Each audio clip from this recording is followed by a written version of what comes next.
Hello everyone, welcome to finance with Pranav and our mission to make 1 crore portfolio. तो अगर आप channel पर नए हो और वीडियो को पहली बार देख रहे हो तो वीडियो को लाइक करो और चैनल को सब्सक्राइब करो। आज हम लोग बात करने वाले हैं computer age management service limited. ये एक न्यू एज बिजनेस में ये कंपनी है। तो सबसे पहले मैं बता देता हूँ क्या करने वाला हूँ। पहले हम लोग इस कंपनी के बारे में स्क्रीनर.इन पे जाके फाइनेंशियल और फंडामेंटल एनालिसिस देखेंगे। वो इसलिए इंपॉर्टेंट है ताकि मान लीजिए अगर कंपनी अपने बाइंग प्राइस से और नीचे आ जाए तो हम लोग को एक कंडीशन रहे कि नहीं, हम लोग अच्छी कंपनी में काम कर रहे हैं और हमें होल्ड करने का कैपेसिटी मिल सके।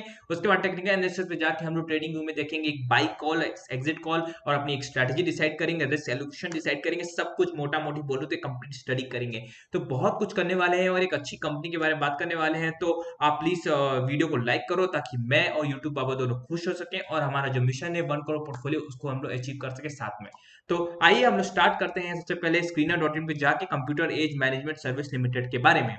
तो कम जैसे कि मैंने बोला कैंप्स, मैं बोलूंगा कैंप्स का जो मार्केट कैप है वो 13,000 करोड़ के करीब का है और जो कंपनी है वो म्यूचुअल फंड ट्रांसफर एजेंसी के बिजनेस में। तो अगर आपको समझना है तो ऐसे समझ सकते हो जैसे सीडीएसएल का जो काम है ना, जैसे जो आप स्टॉक में करते हो तो एक एजेंट की तरह काम करता है जो भी आपके स्टॉक के ट्रांजेक्शन होते हैं। उस तरह जो म्यूचुअल फंड के ट्रांजेक्शन होते हैं वो computer age management service limited में करती है। अराउंड 70% से ज्यादा इस कंपनी के पास मोनोपोली है। तो एक कह सकते हैं मोनोपोली वाली कंपनी, जैसे आईआरसीटीसी हो गया, सीडीएसएल हो गया, आईईएक्स हो गया, वैसे मोनोपोली वाला बिजनेस है। तो monopoly business is always good, always profit making. P की बात करें तो 3 ईयर का मैं देख लेता हूँ पी रेशियो के हिसाब से। तो पी रेशियो के हिसाब से सबसे बड़ी कंपनी कम है, 45 के करीब इसका पी चल रहा है, जो कि इसके लाइफ टाइम है ही 65 से बहुत ज्यादा कम है। तो it's a very very big point, यहाँ पे बहुत ज्यादा एक अच्छी बात है। कॉम्पिटिटर्स में देख सकते हो इसके, जैसे सीडीएसएल हो गया, कैंप्स हो गया, आईएक्स, जैसे मैंने आपको बताया। सेल्स के बारे में बात करें तो सितंबर क्वार्टर में इसका सेल्स 255 करोड़ का था, पिछले सितंबर में 232 करोड़ का था। मतलब 232 करोड़ से 255 करोड़ हुआ है। नेट प्रॉफिट की बात करोगे, जैसे एक्सपेंस सेल्स के देखो 232 करोड़ सितंबर में था और अभी 255 करोड़ का है। नेट प्रॉफिट के बारे में बात करें तो सितंबर में 70 करोड़ का था, अब 81 करोड़ का है। नेट प्रॉफिट में भी जंप है, सेल्स में भी जंप है। प्रॉफिट लॉस में बोलोगे इस साल का 929 करोड़ का था और ट्रेलिंग 12 मंथ का 969 करोड़ का था सेल्स, और नेट प्रॉफिट 276 से 279 करोड़ का था। तो एवरीथिंग इज गुड। और अगर आप देखोगे कि यहाँ पे 2022 में 289 करोड़ से 275 करोड़ का था। इसका सिंपल से ये भी रीजन कह सकते हो कि हल्का सा थोड़ा डिक्लाइन आया, बट बहुत ज्यादा ईयर में नहीं आया। तो it's a good company, overall monopoly business, जो कोई टेंशन की बात नहीं। रिजर्व में देखो तो कंपनी के पास खुद का 750 करोड़ रुपए पड़ा हुआ है। और अब थोड़ा शेयर होल्डिंग पैटर्न में देख लें तो प्रमोटर ने अपना सेल बेच दिया है। इसका कोई, अब वो लोग एक प्रमोटर्स ने सेल बेचा है तो इसका कोई दिक्कत नहीं। मैं आपको इसको पॉइंट भी प्रूव करूंगा क्यों नहीं दिक्कत है। ठीक है, पहले आइए तो एफआईज में। एफआईज ने स्टेक बढ़ाया है, मतलब एक तरह से देख सकते हो जो प्रमोटर ने बेचा वो एफआईज ने खरीद लिया, मतलब ऐसा कोई नुकसान नहीं हुआ। प्रमोटर ने हमसे 0% किया है। अब एफआईज ने अपना स्टेक जो है 38.6 में से 47.69 है। अब आपके ऊपर एक सवाल आएगा कि जब प्रमोटर ने 0% कर दिया तो कंपनी चलाएगा कौन? So company board of directors चलाएंगे। ऐसी बहुत कंपनी है, मैं आपको एग्जांपल देता हूँ उसको जल्दी से, ज्यादा टाइम नहीं लूंगा आपका।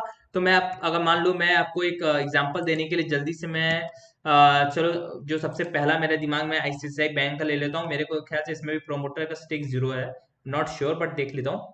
तो देखो यहाँ पे भी एफआई मतलब प्रोमोटर्स नहीं है, मतलब प्रोमोटर का स्टेक यहाँ पे जीरो है। तो ये हो गया। अब एचडीएफसी बैंक का भी देख लेता हूँ मैं। ठीक है, और मैं जानबूझ के बड़े बड़े कंपनीज का नाम ले रहा हूँ ताकि आपको कॉन्फिडेंस आए। प्रोमोटर्स देख लो यहाँ पे 25.52, 0%, 0% है प्रोमोटर्स का स्टेक भी। इसी तरह बहुत कंपनीज में आपको बोल सकता हूँ जो ऐसी कंपनीज है जिसमें प्रोमोटर स्टेक जीरो है। तो इसका कोई दिक्कत ऐसा नहीं है कि आप घबराओ कि प्रोमोटर्स ने स्टेक बेचा तो कोई बहुत बड़ी बात है, ऐसा कोई इशू नहीं है। जल्दी से हम दोबारा कैंप्स पे आते हैं। उसके पहले एक जरा सा रिमाइंडर, आप अगर आप वीडियो को अच्छा लगा तो प्लीज वीडियो को लाइक करो और चैनल को सब्सक्राइब करो। ठीक है, तो यहाँ पे हम लोग प्रोमोटर स्टेक के बारे में बात कर रहे थे। प्रोमोटर्स का भी जीरो है। एफआईज ने खरीद लिया, मतलब एफआईज ने, अब एफआईज ने ऑब्वियसली खरीदा तो ऐसा तो है नहीं कि वो आराम से 50-60% कमाने के खरीदे, वो तो मोटे पैसे कमाने के लंबे टाइम के खरीदते हैं, राइट? तो इसलिए मतलब एटलीस्ट 2-3 क्वार्टर्स तक तो कंपनी एफआईज स्टेक चेंज नहीं कर। 38% से 47% एफआईज ने बढ़ाया है और डीआईज ने भी 16% 23% बढ़ाया है। पब्लिक ने बढ़ाया है, मतलब हर क्वार्टर में ये कंपनी का स्टेक आप देखोगे बढ़ता ही गया है। तो इसको इससे ज्यादा मेरे को कहने की जरूरत नहीं है कि कंपनी क्यों इट्स अ वेरी गुड है। लेकिन आपको बदले में मैं अपना खुद का जल्दी से मैं आपको एक ओपिनियन देता हूँ जो हम लोगों ने फाइनेंस किया, उसका मैं 30 सेकंड में समरी देता हूँ। सबसे पहले हम लोगों ने कंप्यूटर एज मैनेजमेंट सिस्टम को देखा, सर्विसेज लिमिट को देखा। तो जाना कि जो कंपनी है वो एक तरह से क्लाउड परफॉर्म बिजनेस में, जैसे सीडीएसएल आपका स्टॉक मार्केट ट्रांजेक्शन में मोनोपोली रखता है, वैसे सेम टू सेम ये कंपनी जो म्यूचुअल फंड में होता है, जो भी म्यूचुअल फंड आप ऑपरेट करते हो उसमें जो ट्रांजेक्शन का एक शेयर है वो इनको भी जाता है। और इस म्यूचुअल फंड से इनके बिजनेस में जो जितने भी ट्रांजेक्शन होते हैं म्यूचुअल फंड रिलेटेड, उनमें का 70% मोनोपोली है, मतलब कि मोनोपोली बिजनेस है। और अगर सेल्स और नेट प्रॉफिट के बारे में बात कर लूं तो मैं हम लोग ने ये भी देखा कि जो इनका जो आपका उस समय क्वार्टर था आपका जो सितंबर क्वार्टर 2022 सितंबर क्वार्टर था उस समय 232 करोड़ का सेल्स था।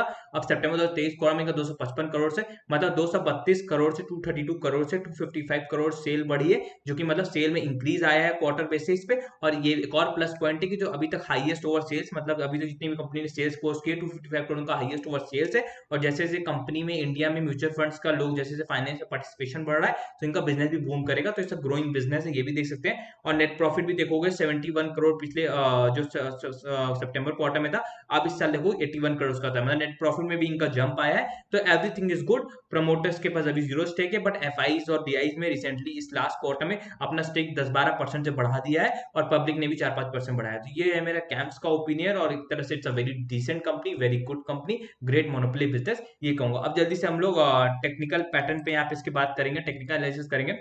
तो computer range management service limited के टेक्निकल से बात करूं तो मैंने एक तो सबसे पहले आप देखोगे इसका लाइफ टाइम हाई था वो अराउंड 3739 रुपीज का था, मैं 3700 रुपीज का इसका लाइफ टाइम हाई है। वहां पे एक लाइन बना दिया है, ऐसे बोलते हैं कि no one can predict the top, but हम लोग अपने सिस्टमेटिक अप्रोच से काम करने के लिए जो हम लोग का लाइफ टाइम हाई है वही हम लोग के लिए टॉप है। हम लोग को लाइफ टाइम हाई के ऊपर कभी जाना ही नहीं है, हम लोग को रिस्क लेना नहीं है। हो सकता है कि हम लोग को लाइफ टाइम हाई से जो 20-30% ऊपर एक रैली आए 30-40 जो भी है वो मिस हो जाए, बट ठीक है, अपने को उतना नीचे इतना ग्रीडी नहीं बनना है। लाइफ टाइम हाई के ऊपर हमको काम नहीं करना है, ये बना लो सिस्टमेटिक अप्रोच, जिसको जैसा सही लगता है वैसा बनाओ, बट मेरा सिस्टमेटिक अप्रोच है लाइफ टाइम हाई के ऊपर मैं काम नहीं करता क्योंकि उसमें फिर रिस्क फैक्टर बढ़ जाता है, इसलिए मैं लाइफ टाइम हाई के ऊपर काम नहीं करता भले जितनी बड़ी अच्छी कंपनी हो, ठीक है। आप यहाँ पे जल्दी से बात कर लेते हो तो एक कप राउंडिंग पैटर्न बन रहा था यहाँ पे। राउंडिंग पैटर्न के हिसाब से अगर आप देखोगे राउंडिंग पैटर्न का जो यहाँ से अगर मैं टारगेट निकालूं तो यहाँ से एक एरो बनाया, तो यहाँ से लेके यहाँ तक फिर कॉपी किया इसको, यहाँ पे मैं ब्रश ले लेता हूँ तो आपको चीजें जल्दी क्लियर होंगी और आपको समझ में भी आएगा। तो अगर आप तब तक आपको ये अभी तक वीडियो अच्छा लगा तो वीडियो को लाइक करो ताकि ऐसे और वीडियोस बनते रहें, ठीक है। तो ये देखो ये एक मेरा राउंडिंग पैटर्न यहाँ पे बन गया। राउंडिंग पैटर्न से जब मैंने देखोगे तो ये जो ये मैंने एरो बनाया है, तो यहाँ से टारगेट निकालने के लिए मैं एरो बनाया और यहाँ पे जो आपका एरो से इसका टारगेट आता है वो अराउंड लाइफ टाइम हाई के ऊपर आता है। बट जैसे मैंने बोला थंब रूल की जब लाइफ टाइम हाई की बात आएगी तो हम लोग उसके ऊपर ट्रेड नहीं करेंगे, हम लोग लाइफ टाइम हाई हम लोग के लिए टॉप है। तो जो लाइफ टाइम हाई से नीचे नेक्स्ट रेजिस्टेंस था उस पर हम लोग ट्रेड करते हैं। जैसे यहाँ पे अगर आप देखोगे जैसे यहाँ पे मैं एक मिनट के लिए आपको दिखाऊं अगर, तो यहाँ पे देखो अगर आप, तो जो यहाँ पे आपको देखो यहाँ पे काफी कंपनी को जो ये रेजिस्टेंस वीकली कैलेंडर पे देखो ये रेजिस्टेंस काफी रेजिस्टेंस झेलने को मिल रहे हैं। तो यहाँ पे हम लोग का एक तरह से एग्जिट लेने का पॉइंट है। और अभी जिस लेवल पे ये कंपनी ट्रेड कर रही है अराउंड 2783 2700 रुपीज में ट्रेड कर रही है, इस जगह पे आप देखो ट्रेडिंग हो रही है। तो यहाँ से अगर इस रेजिस्टेंस तक बात करें तो अराउंड 25% से ज्यादा आपको गेन मिलता है प्रोबेबल।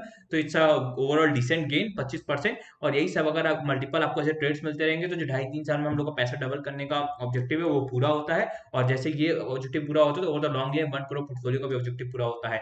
तो आपको वीडियो अच्छा लगा तो वीडियो को लाइक करो, और वीडियो को लाइक करो ताकि मैं खुश हूँ, यूट्यूब ताऊ खुश हूँ, चैनल आगे बढ़े और आप सब भी आगे बढ़ो। Thank you so much for watching and